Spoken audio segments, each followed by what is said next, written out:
بلمز المحلات الكبرى نعملها في البيت، وسهلة وسريعة ومورقة وريحتها تحفة مع كوباية شاي أو قهوة. حاجة تدوب في البق، جميلة تحفة. مكوناتها بسيطة: 300 جرام دقيق ومعلقة سكر ورشة ملح وربع كوباية زيت. هبدأ أحط السكر ورشة الملح والزيت وهعجن بمية عادية جدا لغاية ما العجينة تتلم معايا. هنزل واحدة واحدة بالمية بالشكل ده، بالمنظر ده اتلمت معايا. سيبها على جنب العجينة وابدأ احضر الزبدة اللي هنورق بيها العجينة. هنا عندي من 150 جرام زبدة ل 125 جرام. انا هنا حطيت نص العجينة يعني 150 جرام. هبدأ افردها زي البلوك كده، نفس طريقة الكرواسون، بس دي طريقة سريعة. الكرواسون بيحتاج خميرة. هبدأ افرد العجينة، افردها بشكل مستطيل على قد ما اقدر بالشكل ده، وهبدأ احط الزبدة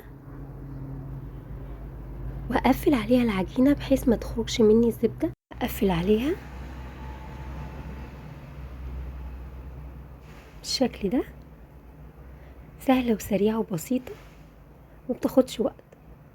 هبدأ افردها وابدأ اتني عليها الجوانب زي طريقة الكرواسون بالظبط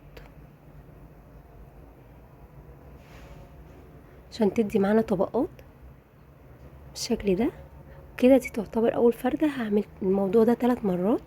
ممكن نريح العجينة نص ساعة في التلاجة وممكن نشتغل بيها على طول.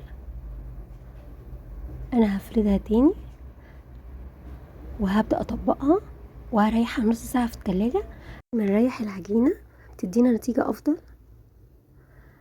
هنا بعد ما ارتاحت معايا نص ساعة في التلاجة هبدأ اجيبها وهستخدم في الفرد نص كوباية سكر عادي مش بودر وعليه كيس فانيليا، وهقلبهم مع بعض وهبدأ افرد بيه العجينة واحطه بين الطبقات.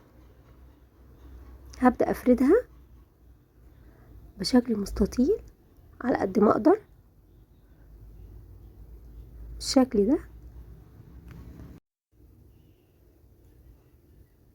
مرة بالطول ومرة بالعرض عشان نظبط الشكل بتاعها.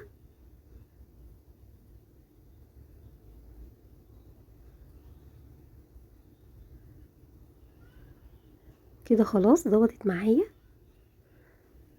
هديها رشة سكر من فوق وابدأ اتني الاطراف عليها، اتني كل طرف من العجينة بالشكل ده ومع رشة سكر، واتني تاني بحيث الطرفين يقابلوا بعض بالمنظر ده واطبقهم على بعض بالمنظر ده من غير ما اضغط على العجينة. وابدأ اقص العجينة بمسافة صباعين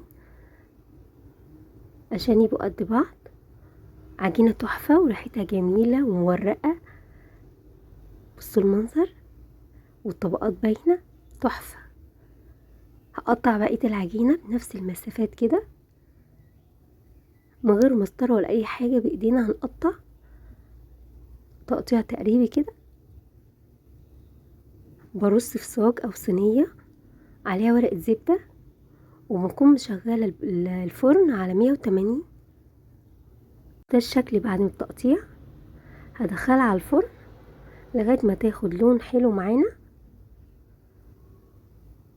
الإضاءة هنا عندي بايظة بسبب اللمبة بتاعة البوتاجاز، فهحاول اوريلكم وهو بيستوي كده. وهو اثناء السوا ممكن نسيبه لما يحمر من تحت ونشغل عليه شواية بسيط برضك بيدي لون تحفة. وهو بعد ما استوى تحفة وجميل، والريحة هسيبه يبرد تماما، مش هنقله ولا احركه عشان ما يتكسرش مني. عملية سهلة وسريعة وطريقة مضمونة وبأقل المكونات وموجودة في البيت. عملنا حاجة حلوة. بصوا التوريقة والقرمشة بتاعته تحفة جميلة. يا ريت الوصفة تكون عجبتكم. صحة وهنا على قلوبكم.